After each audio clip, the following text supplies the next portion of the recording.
Internships are supposed to bridge the gap between theory and practice. But the question is, are they really doing that, or they have become just another box to tick before graduation? My name is Chimaima Daladem-Toche, and you are welcome to African Students' Voices. I have with me amazing guests, but before I introduce them, we'll go for a quick break. You can also follow the conversation on our social media handles, Association of African Universities on Facebook and YouTube. We'll be right back.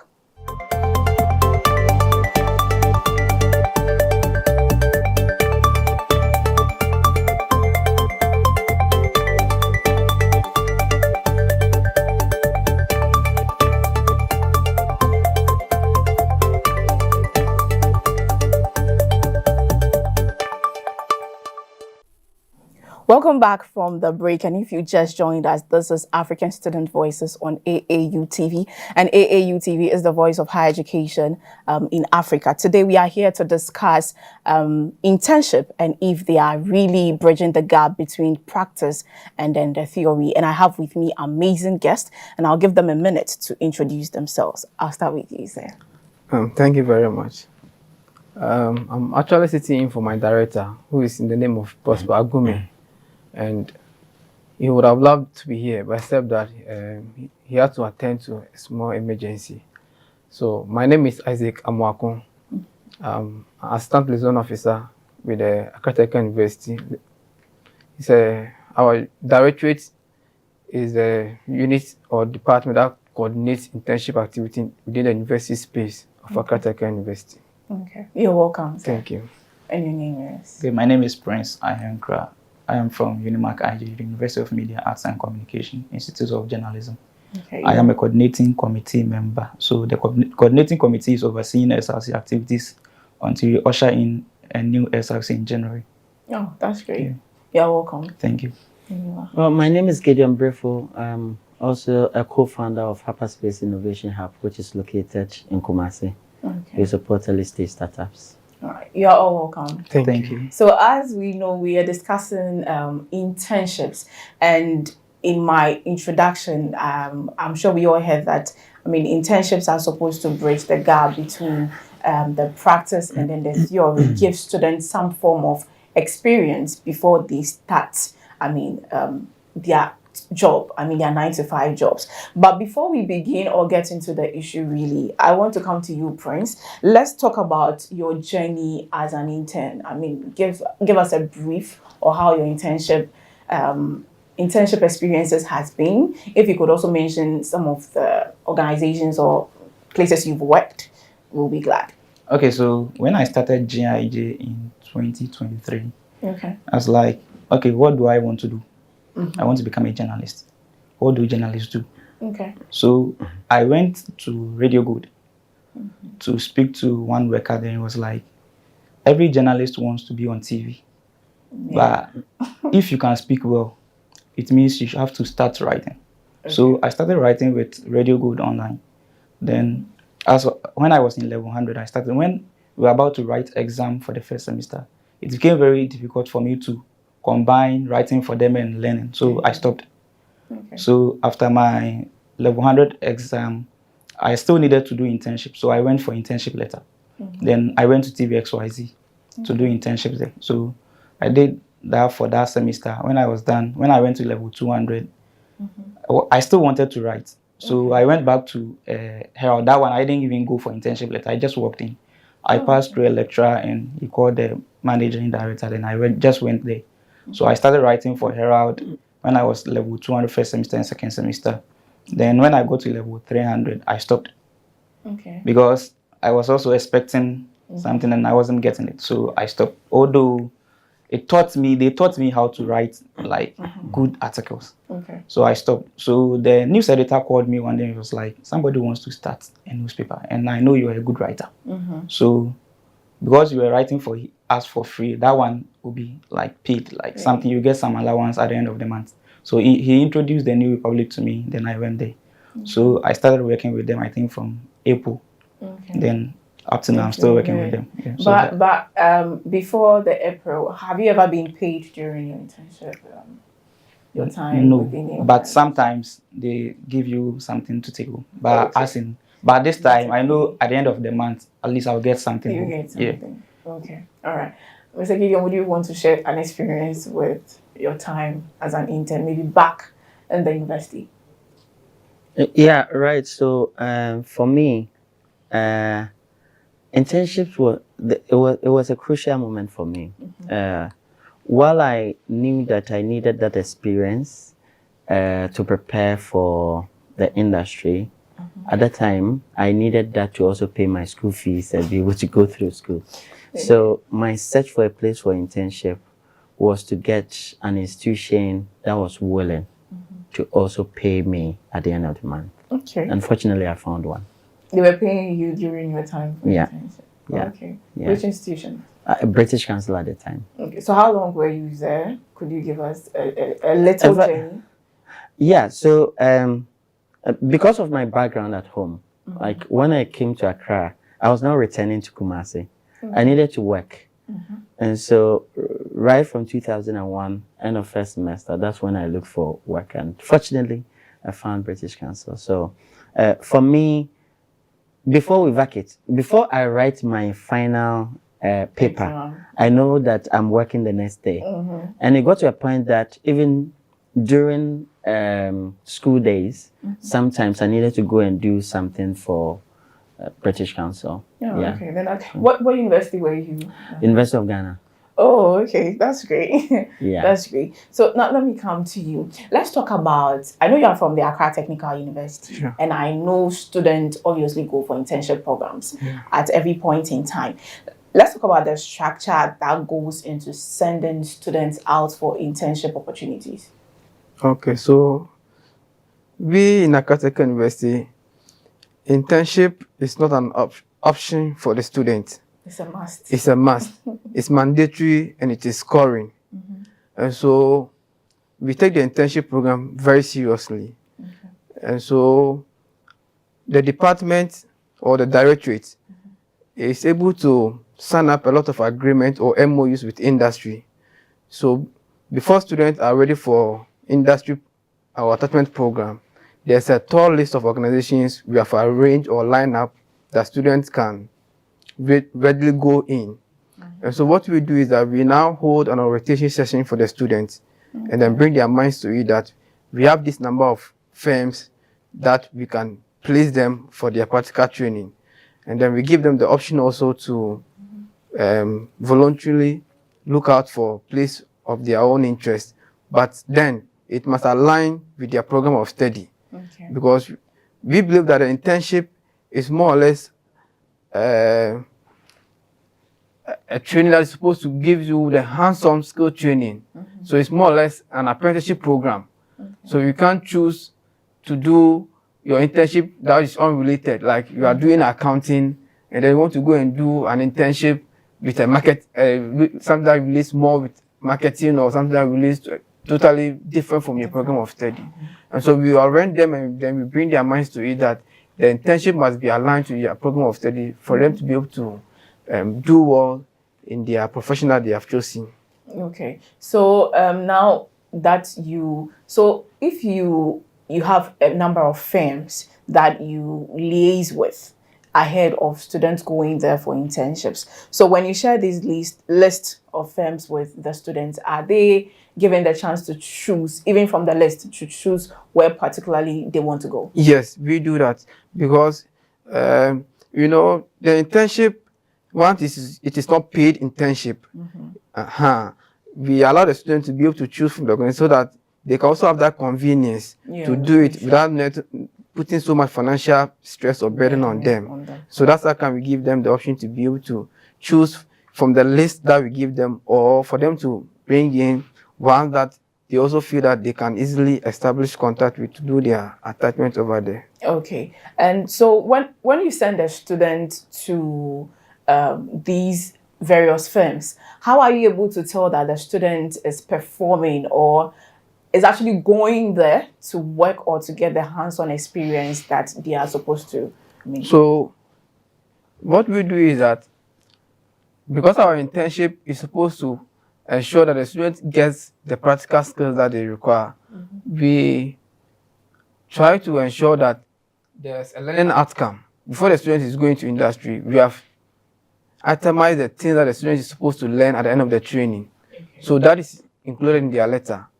And then the student, we engage the companies with those letters. Yeah. So every firm that is accepting our student knows the kind of training to give the students. So what usually we prefer is that the company or the organization should be able to also develop a workflow that will match the learning outcome of the student, so that the work schedule or the work that you are going to be put on will be aligned to the objective of our attachment program. So that we say that at the end of the training, you should have learned QuickBooks, or you should have learned,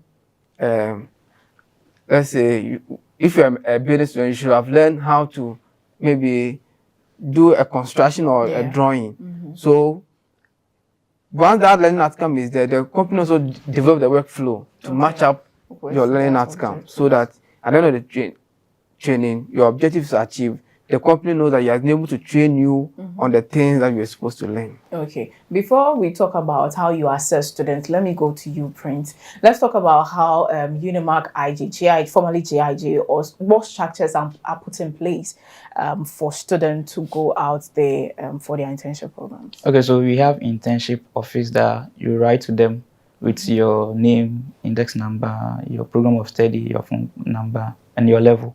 Okay. So they will issue a letter, then they will tell you where to go for it.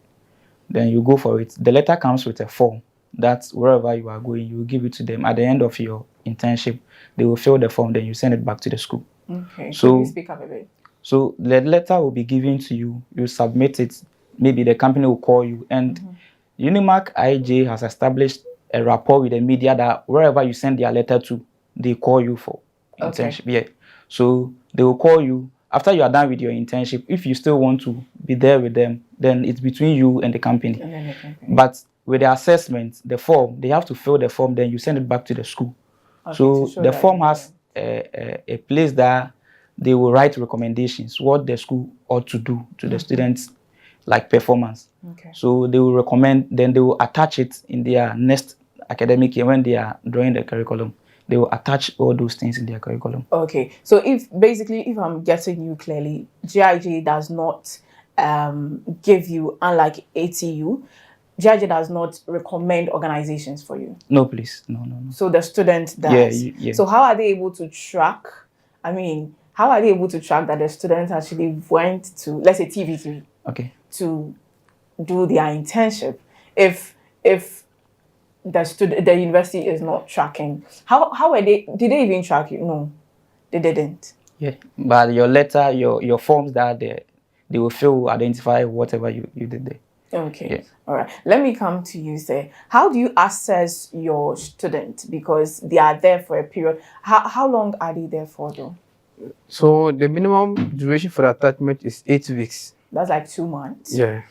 So how do you assess in the 2 months stay with a particular firm or organization? How do you assess the student? So the assessment is in 2 ways. One, because it's practical training, we give the chunk of the marks to industry. So industry has control of about 60 marks. And then the university controls the 40. And so the supervisor, where we have drawn them from the faculty, is given the opportunity to assess the students on the field.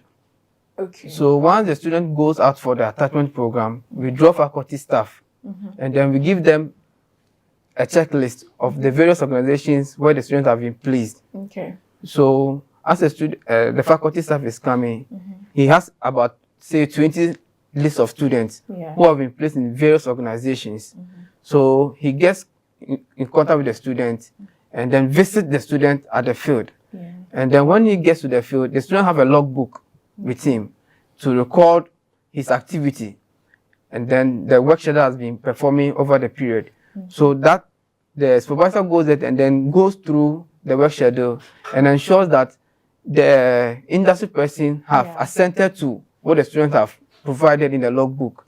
And then based on that, he assesses the student in the logbook.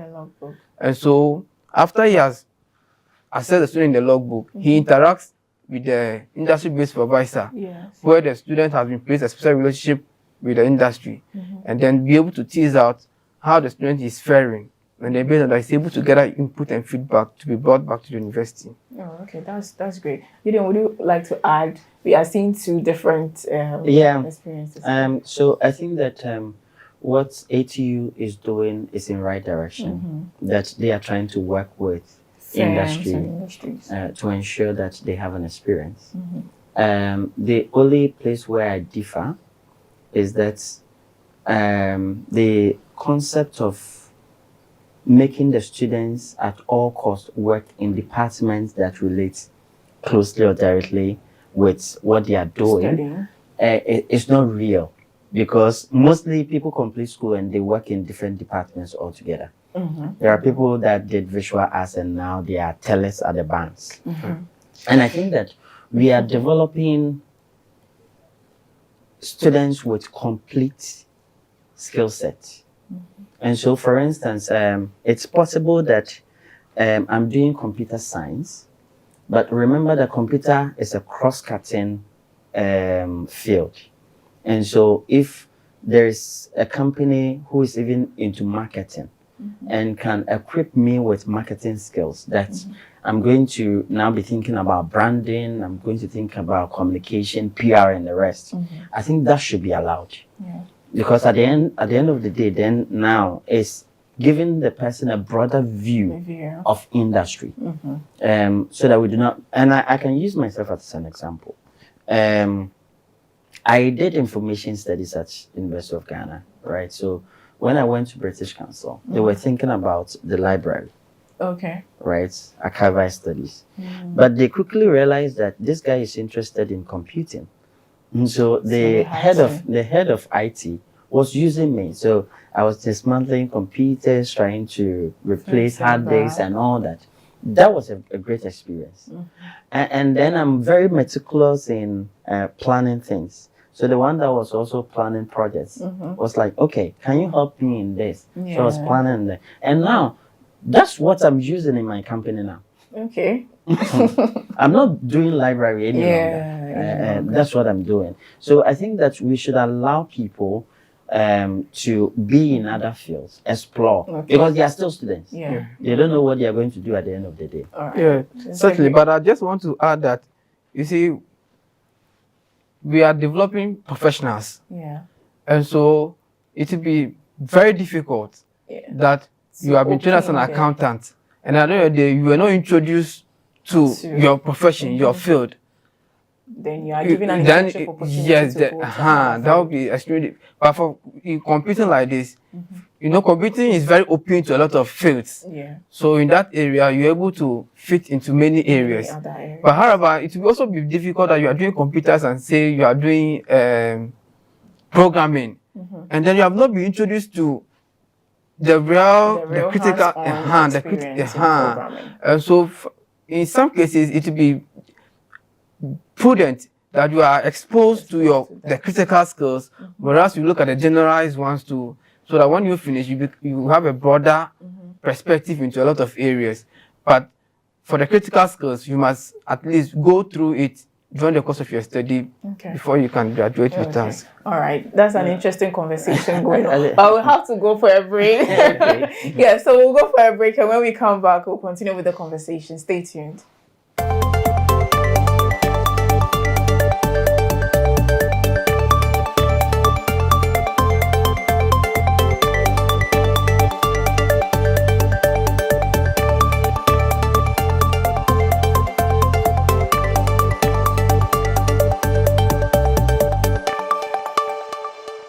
Welcome back from the break, and if you just joined us, this is African Student Voices on AAU TV. And before the break, we were talking about the structures that goes into students going out there for internship opportunities. And of course, that question, whether students should go out there and have experience on the particular field they are studying in class, or they should open them up for other opportunities or skills. Welcome back from the break once again.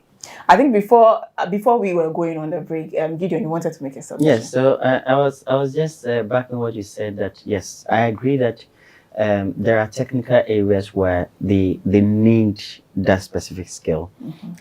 What I was saying is that if all throughout the 4 years I'm in accountancy and my experience is only in accounting, it's flawed. Because usually when we are employing, we are not only taking an accountant. We want somebody who also understands the other areas. And so we should expose them to that intentionally. And I think the way to cover for that shortfall is that, for instance, if you're a lecturer teaching accountancy or finance, you need to also bring in industry people during the class sessions, right? To also teach. Because if you are teaching QuickBooks and the lecturer himself only knows the theory about QuickBooks, he or she has never used QuickBooks, it's problematic. So bring in somebody that actually uses QuickBooks to teach that. And I think that's the direction that we should head towards.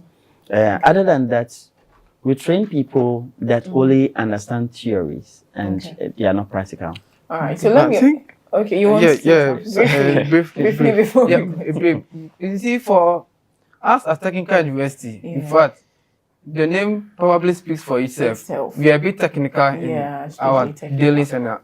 And so for us, our faculty staff, what we do is that we usually pick people who have industry experience. And then two, if you don't have, the faculty staff don't have the core experience that we expect of this, the faculty staff, we have academic staff internship, where we are able to place even the faculty staff in an industry. So now it doesn't even limit to only students. So the faculty staff also draws up experience from industry and then able to impact properly on the students. Okay. Now let me come to you, Gideon, since you are an employer. So when you are taking students as interns for your organization, what do you look out for? I think the major thing is the person's willingness to learn. And because, like I have said earlier, I don't really care your field of study.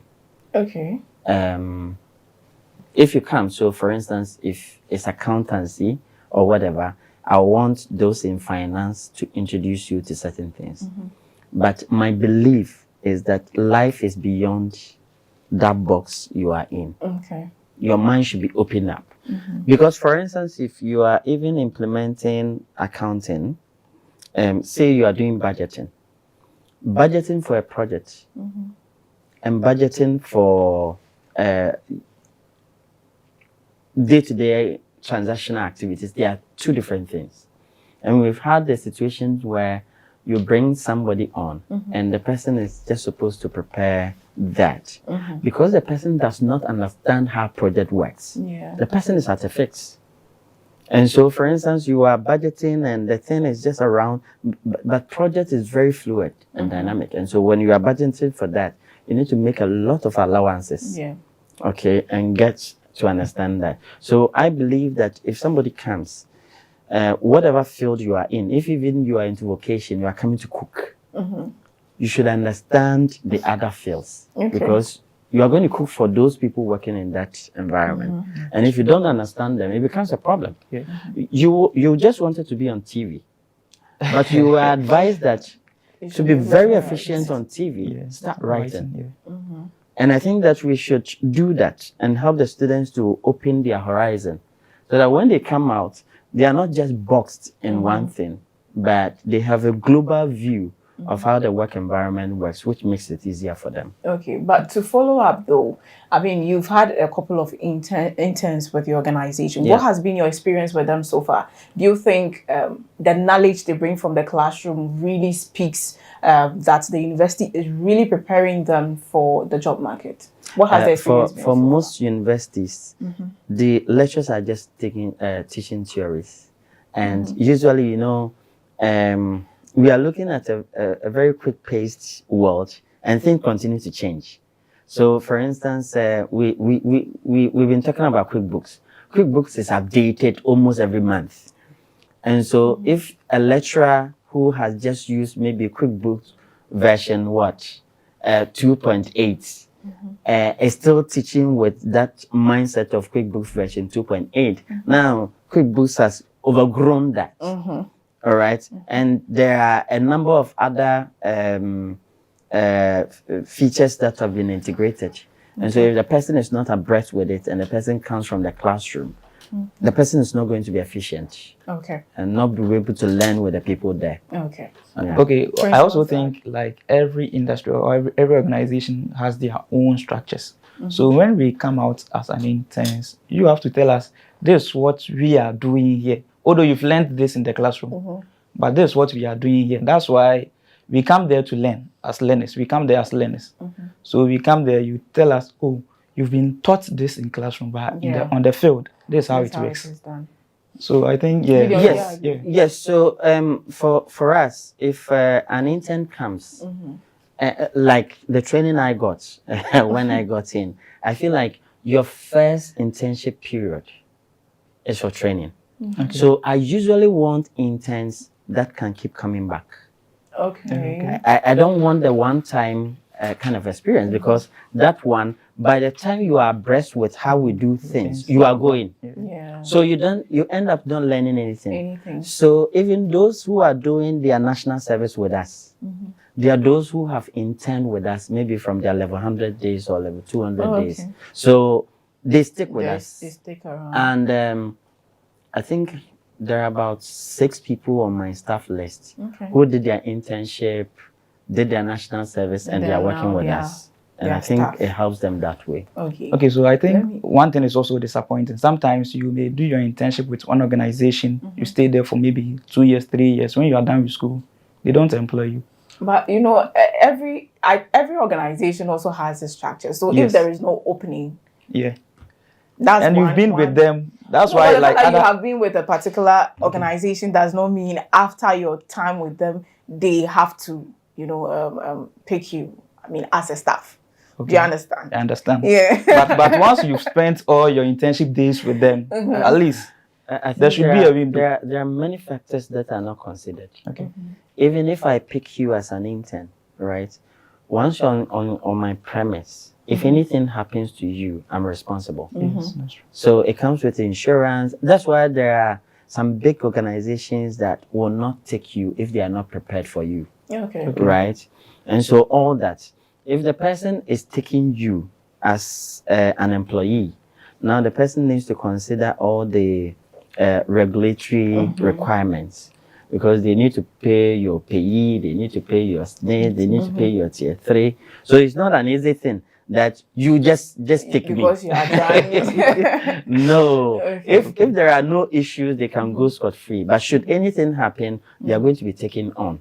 So it's not as easy as you are thinking that they should just take But Mr. Gideon, do you give your interns some opportunities? As in, do you pay them? Yes. For me, like I said, when I was looking for internship, I was a hungry man. And I needed to. So I think that interns should also be given something. Not a pay, but be given something. Yes.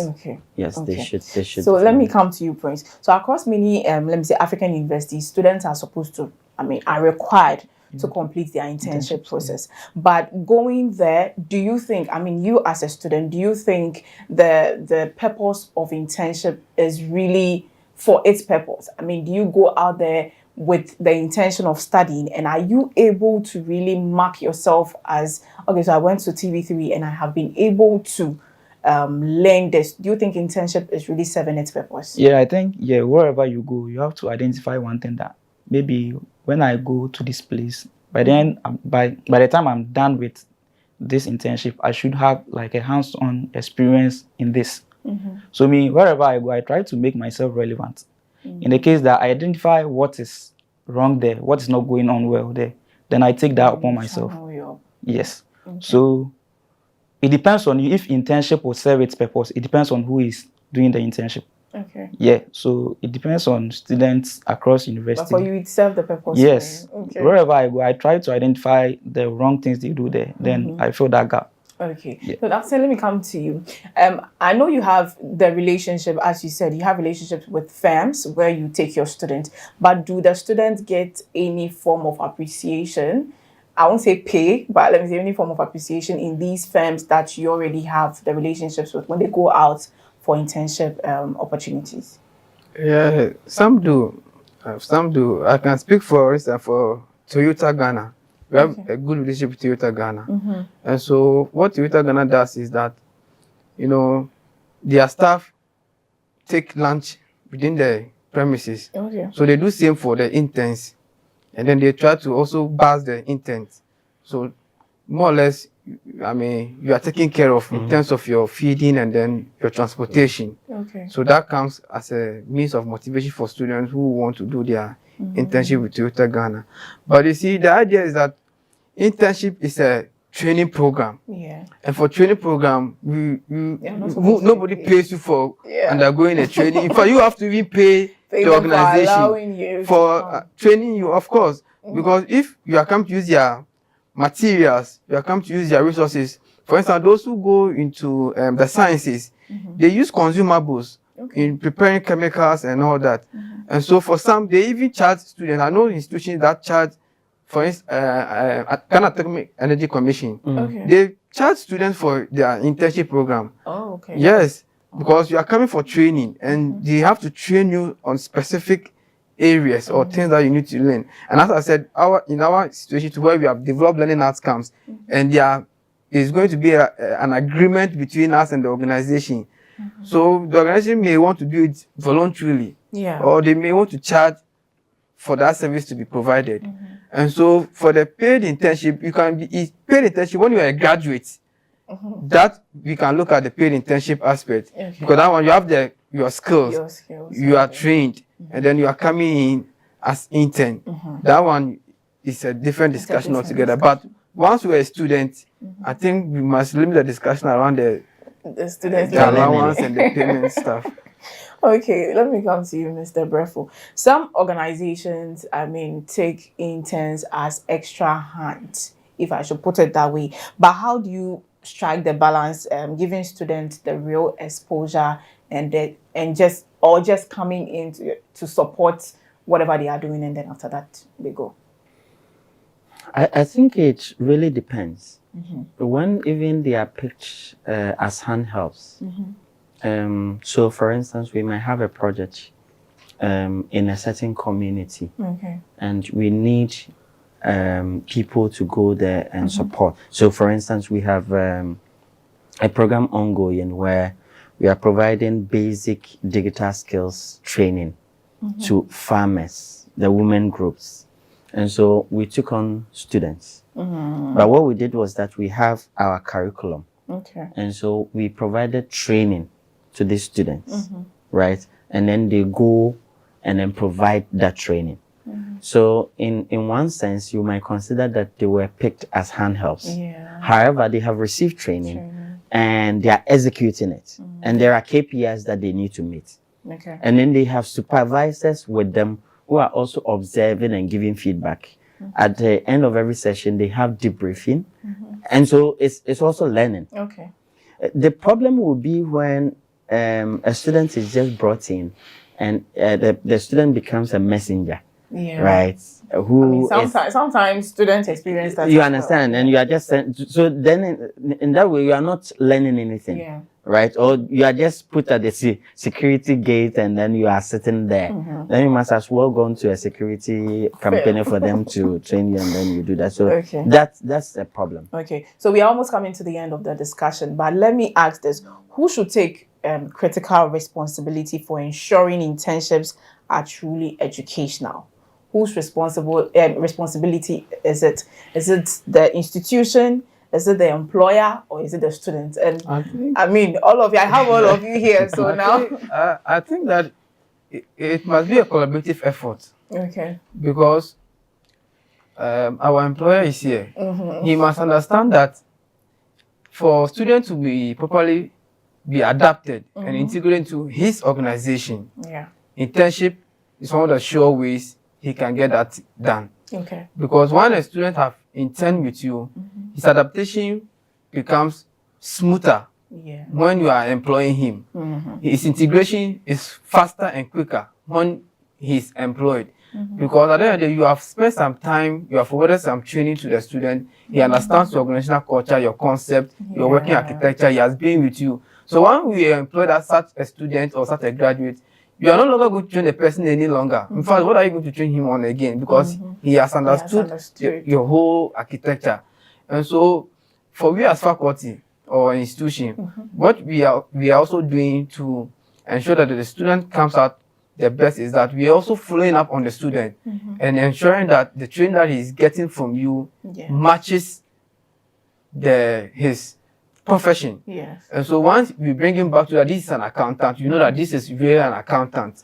And so he will not come and then be fumbling with you. Okay, so I mean the institution has a role to play. And as a student? Oh, as a student, the onus lies on you to like do whatever you intend doing, because the institution can do it best, give you the opportunity. The employer can also teach you, but if you are not willing to learn, you're not going anywhere. So I think the onus lies on the student to also avail themselves for those opportunities. Okay, Mr. Gideon, briefly. Yeah, so it's for the three, like he said. Everybody. We should come, and I think that, for instance, when you are creating your pathways for that, it's better you bring the three on the table, so that we all understand that we are all in on this. Okay. And these are the KPIs that we need to achieve. Okay, so in one sentence, all of you, what does a successful internship mean to you? I think I'll start from you. It is when the student learns and get a new orientation. Okay. Prince. I will say impact on the students, the organization, and the institution. Okay, sir, please. His ability to be able to understand industry practice. Okay, all right. So thank you all so much for having this educative, insightful conversation with me here on African Student Voices. So this has been African Student Voices, and as we know, we discuss internships in various institutions, what goes into it, and who should be held accountable to make internships educational. My name is Jimai Madela Demdoche. You can get or go on our Facebook and YouTube channel at Association of African Universities to follow the conversation. Have a nice day.